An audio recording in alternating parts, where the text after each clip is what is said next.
pessoal, eu tô de volta para fazer a terceira parte do vídeo sobre primórdios da filosofia grega.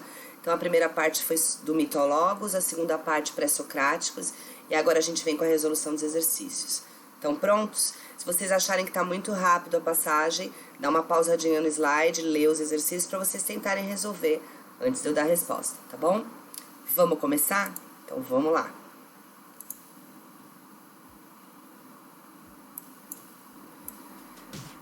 Resolução de exercícios, vamos começar aqui com o primeiro. O primeiro exercício, ele trata do primeiro vídeo, que eu fiz para vocês. Então, ele compara mito e filosofia e tá pedindo para você afirmar o que é correto. Dá uma pensadinha e eu já volto com vocês.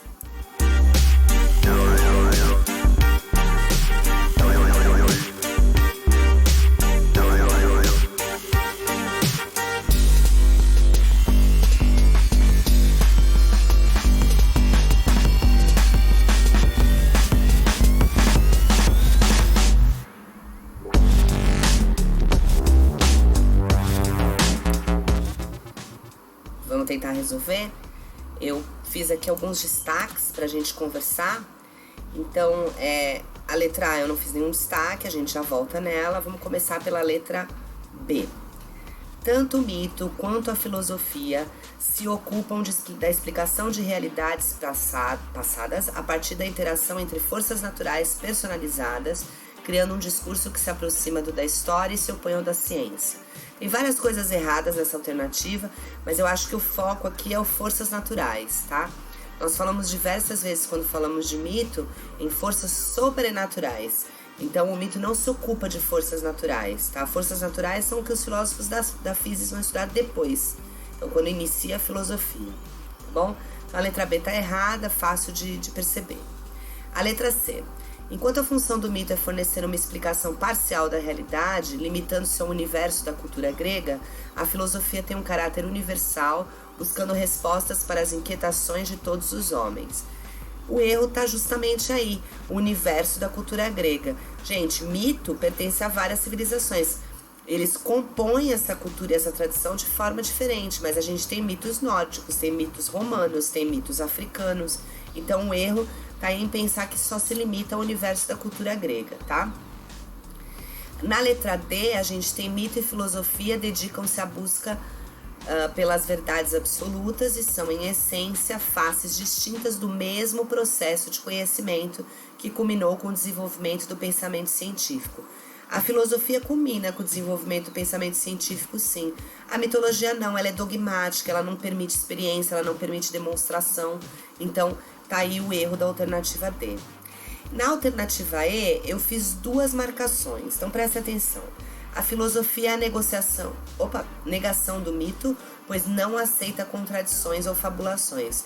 Sim, tá correto, tá? A filosofia, ela pode ser questionada, mas ela não aceita contradições depois que se desenvolve aquela tese, aquele pensamento, tá bom?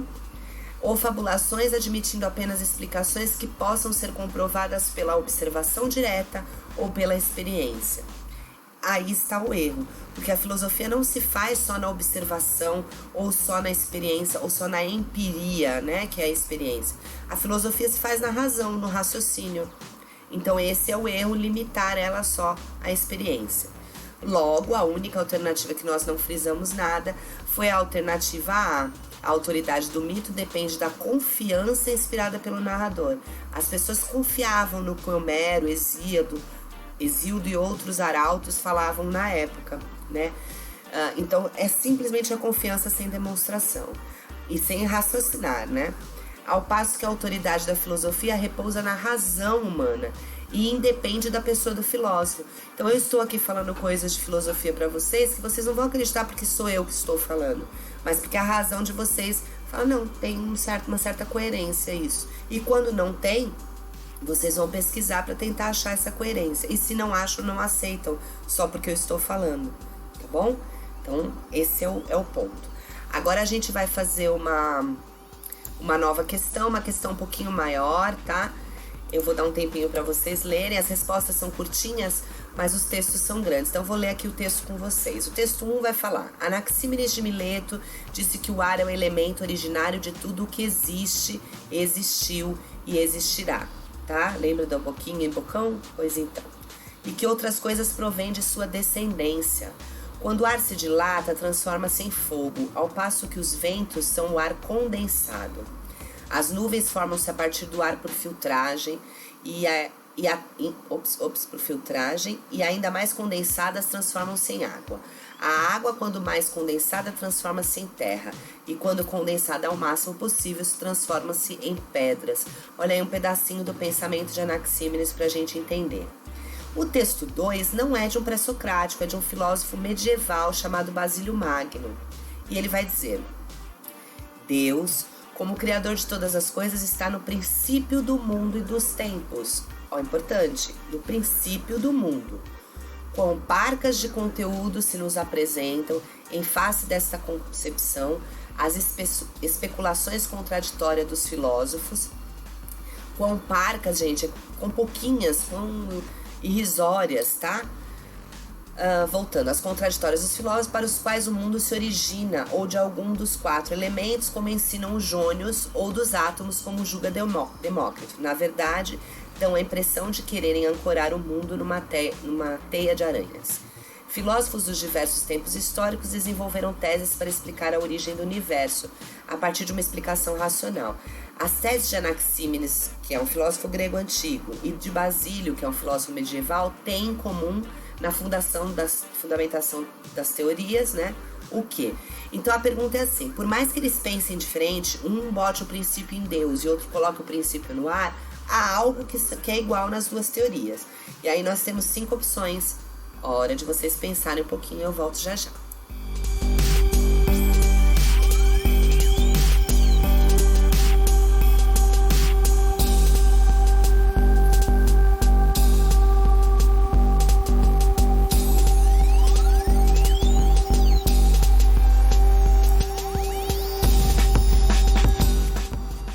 Tudo bem? Vamos pensar uma por uma aqui então?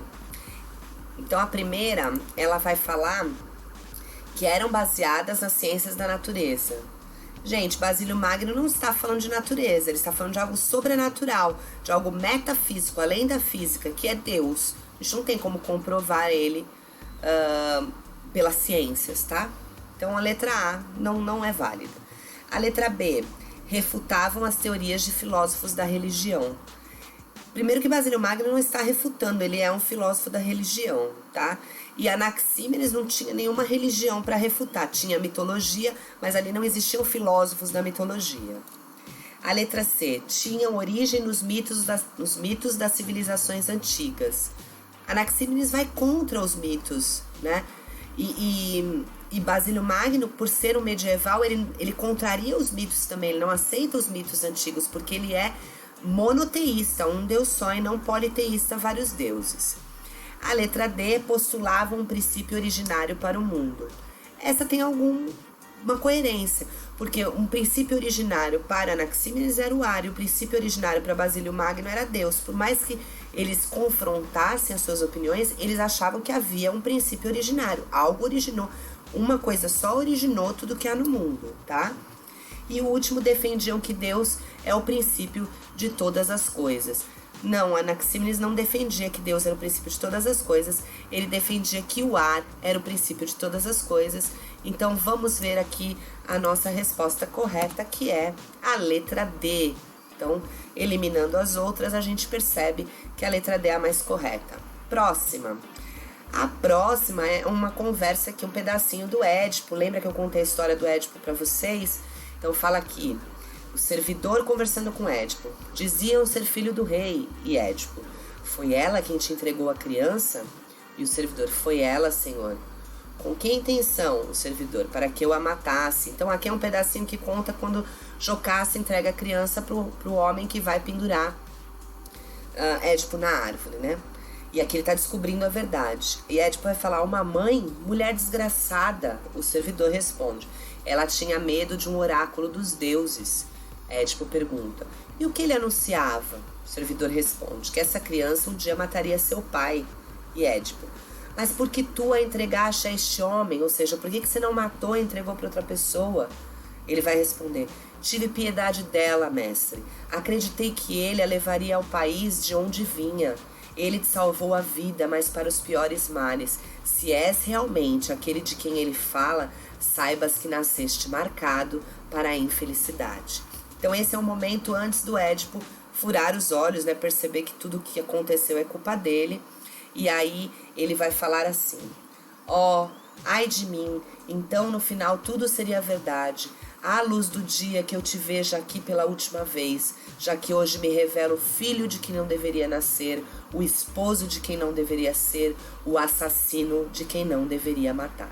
Então tá aí, Sófocles compõe essa tragédia que expressa, o que ela expressa no núcleo dessa tragédia, o que ela revela. 5 opções aí pra vocês pensarem, essa daí tá facinho, hein?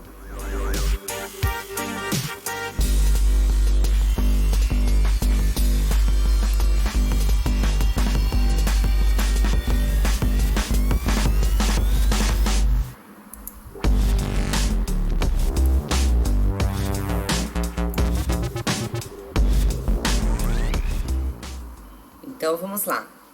A gente vai ter aqui a condenação eterna dos homens pela prática injustificada do incesto. Édipo comete o incesto? Comete um incesto com a mãe, mas ele não sabia. A partir do momento que ele não sabe, ele não está sendo punido porque ele cometeu um incesto. Ele está sendo punido porque lá atrás o pai dele desafiou os deuses. Ele não falou assim, vou dormir com a minha mãe porque eu tô desafiando os deuses. Ele não sabia que era a mãe dele. Então não é o caso, tá? Letra B. Legalismo estatal ao punir com a prisão perpétua o crime de parricídio. Pra quem não sabe o que é parricídio, sídio, morte, tá? Do pai. O filho matar o próprio pai. Então, assim, a gente não tá falando de lei. A gente não tinha um estado na época da mitologia forte, a ponto de pôr uma lei que matava, e a gente nem cita isso durante... Ele mesmo se condena, Édipo, ele não é condenado pela lei, tá bom? Na C, busca pela explicação racional sobre os fatos até então desconhecidos. Gente, toda vez que a gente tá falando de mito, não tem uma explicação racional, tá? Então, ele não tá buscando uma explicação racional, ele tá tentando entender se ele é justamente o provedor das pragas que tomaram conta de Tebas. E por quê? Porque lá atrás foi cometido um erro. Coitado, nem fez nada, né? O erro dele foi nascer. Letra D. Caráter antropomórfico dos deuses na medida em que imitavam os homens. Eu falei disso mesmo, que o homem tinha um caráter, o mito tinha um caráter humano, antropo-homem, morfar Power Rangers, lembram disso? Então o homem, os deuses, os homens atribuíam aos deuses características humanas, tá? Só que não é disso que a gente está falando aqui, porque a gente nem está citando, no caso, a origem dos deuses, a teogonia. A gente está falando de um mito específico, que é o mito de Édipo, e que o deus aqui ele só tem o caráter de postular uma regra que quando é quebrada ele castiga, tá? E por último, impossibilidade de o homem fugir do destino pré-determinado pelos deuses. É isso, quando eu contei a história de Édipo para vocês, no final eu falei qual que é a moral. Se você não seguir o que Deus está determinando, que é o seu destino, que é o que está escrito, é determinado, você vai pagar por isso, tá bom? Então, feita essa, vamos para a próxima. Temos aí a nossa última questão, e eu considero ela uma das questões mais difíceis. Eu coloco essa questão em prova, raramente alguém acerta, então nós vamos com toda calma ler o trecho aqui de um poema de Parmênides e tentar depois avaliar qual é a alternativa correta. E a deusa acolheu-me de bom grado, mão na mão direita tomando, e com essas palavras se me dirigiu. Ó jovem, tu que chegas até nós transportado pelos corcéis, salve, não foi um mau destino que te induziu a viajar por este caminho, tão fora do trilho dos homens, mas o direito e a justiça. Terás, pois, de tudo aprender o coração inabalável da verdade fidedigna e as crenças dos mortais em que não há confiança genuína. Difícil um texto com palavras muito rebuscadas, mas eu vou tentar dar uma traduzida. Então chegou até a deusa, um jovem, ela pega ele pela mão, agradece, né, salva a vinda dele ali, e vai dizer que o que o induziu a viajar pelo caminho que ele escolheu não foi uma coisa ruim, não foi um destino ruim, embora os outros homens não viajem por esse caminho. Quem induziu ele a chegar até ali foi o direito e a justiça, o que é certo e o que é justo, tá? Mas ele vai ter que aprender que o coração da verdade digna e fiel, fidedigna, e as crenças dos mortais, ele vai ter que aprender que o coração inabalável da verdade fidedigna e as crenças dos mortais em que não há confiança genuína. Então ele vai ter que aprender que a verdade fidedigna ela está longe da crença dos mortais, onde não dá para você confiar, tá bom? Então vai aí ver um pouquinho as nossas opções e daqui a pouquinho a gente volta a conversar.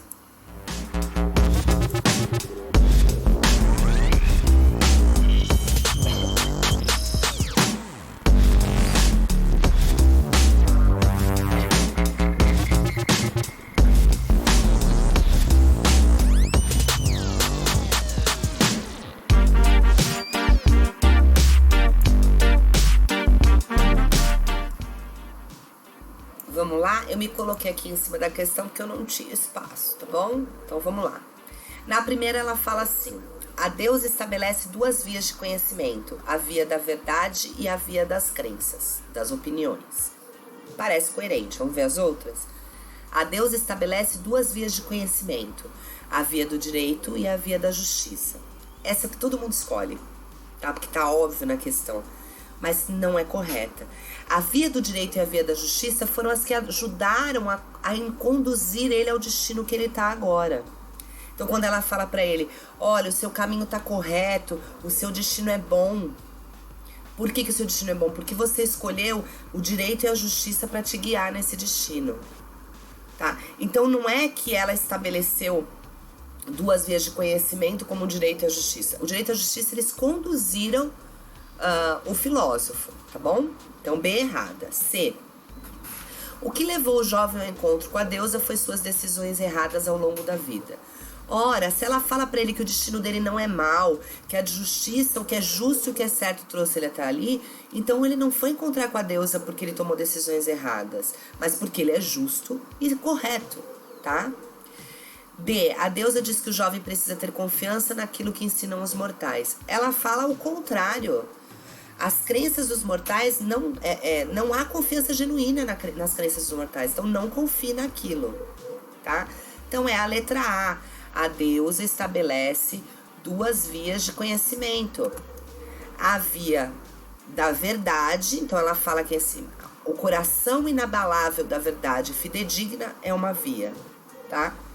E as crenças dos mortais em que não há confiança, ou seja, a opinião, é outra via. Ok, gente? Tá claro?